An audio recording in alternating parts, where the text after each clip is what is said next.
नमस्कार। कभी सोचा है कि क्या चंद शब्द मतलब सिर्फ एक अकेला श्लोक एक पूरे युद्ध का रुख मोड़ सकता है? आज हम ठीक यही देखने वाले हैं। हम चलेंगे महाभारत के मैदान में और जानेंगे कि कैसे एक बहुत ही मामूली सी दिखने वाली बात असल में एक बहुत बड़ा, एक बहुत गहरा मनोवैज्ञानिक दांव था। तो चलिए इस कहानी की परतों को एक-एक करके खोलते हैं। ये हैं वो शब्द, ये वो श्लोक हैं जो महाभारत का महायुद्ध शुरू होने से बस कुछ पल पहले कहा गया था। अब देखिए, ऊपर ऊपर से तो ये सिर्फ एक ऑब्जर्वेशन जैसा लगता है ना? लेकिन इसके पीछे जो मनोवैज्ञानिक चाल छिपी है वो कमाल की है। आइए समझते हैं कि ये कैसे काम करती है। तो चलिए जरा उस माहौल को महसूस करने की कोशिश करते हैं। कल्पना कीजिए कुरुक्षेत्र का वो विशाल मैदान, दोनों तरफ लाखों सैनिक, दो बहुत बड़ी सेनाएं एक दूसरे के सामने खड़ी हैं। हवा में एक अजीब सा तनाव है, एक खामोशी है, और इतिहास का सबसे भयंकर युद्ध शुरू होने ही वाला है। और जाहिर है, ऐसे में मैदान के दोनों तरफ जो सेनापति हैं, उनके कंधों पर कितना दबाव होगा। हर किसी को ये बात पता है कि यहाँ जो पहला शब्द बोला जाएगा, जो पहली चाल चली जाएगी, वही इस पूरे युद्ध का नतीजा तय कर सकती है। स्टेक्स बहुत हाई हैं। तो इसी तनाव से भरे माहौल में पूरी कहानी दो किरदारों के इर्द गिर्द घूमती है।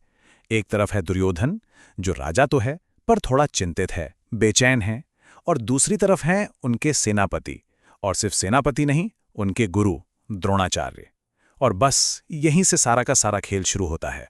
तो अब आते हैं हम उस खास श्लोक पर जो दुर्योधन बोलता है। अब पहली बार सुनने में या पढ़ने में ये बस ऐसा लगता है जैसे कोई राजा अपने जनरल से कुछ कह रहा है, एक बहुत ही साधारण सी टिप्पणी। पर सवाल ये है कि क्या ये बात वाकई इतनी सीधी है जितनी दिखती है? तो इसका सीधा सा मतलब कुछ ऐसा है। हे आचार्य, पांडुपुत्रों की इस बड़ी सी सेना को देखिए, जिसे आपके ही होशियार शिष्य धृष्टद्युम्न ने कितनी कुशलता से खड़ा किया है। अब सुनने में तो ऐसा ही लग रहा है ना कि दुर्योधन बस सामने वाली सेना को देखकर कुछ कह रहा है, लेकिन असली खेल, असली कहानी इन शब्दों के चुनाव में ही छुपी है। तो चलिए अब इस मामूली से दिखने वाले वाक्य की जो परतें हैं उन्हें हटाते हैं और देखते हैं कि इन शब्दों के पीछे आखिर क्या गहरा संदेश छिपा हुआ है। और यहीं पर वो एक सवाल उठता है जो सब कुछ बदल कर रख देता है। भाई, सामने इतनी बड़ी सेना खड़ी है, एक से बढ़कर एक योद्धा है। दुर्योधन किसी का भी नाम ले सकता था, तो फिर उसने सिर्फ और सिर्फ धृष्टद्युम्न का ही नाम क्यों लिया?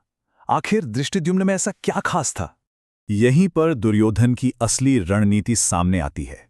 देखिए, बात यह है कि धृष्टद्युम्न सिर्फ पांडव सेना का सेनापति नहीं था, वो द्रोणाचार्य का अपना बहुत ही काबिल और होशियार शिष्य भी था। तो दुर्योधन जानबूझकर इसी पर्सनल, इसी नाजुक रिश्ते की याद दिला रहा था। तो अब समझ में आया श्लोक का ये जो हिस्सा है, तव शिष्येण धीमता, मतलब आपके ही बुद्धिमान शिष्य द्वारा। यही इस पूरे साइकोलॉजिकल खेल का सेंटर पॉइंट है। दुर्योधन का जोर किस पर है? आपके ही शिष्य पर। यह कोई गलती नहीं थी, कोई इत्तेफाक नहीं था, ये एक सोचा समझा दिमागी वार था। तो अब ये बात बिल्कुल साफ हो जाती है कि ये कोई यूं ही कही गई बात नहीं थी। ये एक बहुत ही सोची समझी चाल थी, एक मनोवैज्ञानिक दांव था, जिसके पीछे एक बहुत साफ रणनीतिक इरादा था। जरा सोचिए, सिर्फ इस एक वाक्य से दुर्योधन का मकसद क्या था? पहला, वो अपने गुरु को उनके पुराने रिश्ते की याद दिला रहा था। दूसरा, वो द्रोणाचार्य के मन में एक इमोशनल रिएक्शन पैदा करना चाहता था। वो एक तरह से इशारा कर रहा था कि कहीं उनकी वफादारी बंटी हुई तो नहीं है। मतलब पहला तीर चलने से भी पहले वो अपने ही सबसे बड़े सेनापति पर मानसिक दबाव डाल रहा था, और शायद अपने अंदर के डर और चिंता को भी इसी तरह बाहर निकाल रहा था। और ये एक छोटा सा पल, महाभारत के युद्ध का ये एक श्लोक, हमें किसी भी लड़ाई, किसी भी संघर्ष के बारे में एक बहुत बड़ा सबक सिखाता है। सबक ये कि असली लड़ाई हमेशा हथियारों से ही नहीं लड़ी जाती। दुर्योधन की ये चाल इस बात का एक जीता जागता सबूत है कि युद्ध सिर्फ मैदानों में नहीं होता, बल्कि हमारे मन और हमारी बुद्धि में भी लड़ा जाता है। तो एक तरह से देखें तो दो तरह के युद्ध क्षेत्र होते हैं। एक है हथियारों का युद्ध, जो मैदान पर लड़ा जाता है, जहां शारीरिक बल का इस्तेमाल होता है। और दूसरा है मन का युद्ध। ये लड़ाई से भी पहले शुरू हो जाता है, और इसमें हथियार होते हैं शब्द और भावनाएं। इसका मकसद शरीर को नहीं, बल्कि सामने वाले की इच्छा शक्ति को, उसके हौसले को तोड़ना होता है।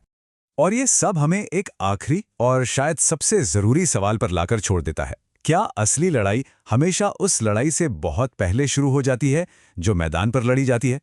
क्या असली जंग हमेशा शब्दों और विचारों से मन के अंदर ही शुरू नहीं होती? शायद सबसे निर्णायक युद्ध वही होते हैं जो हथियारों के उठने से पहले ही मन में लड़े और जीत लिए जाते हैं। इस पर सोचिएगा जरूर।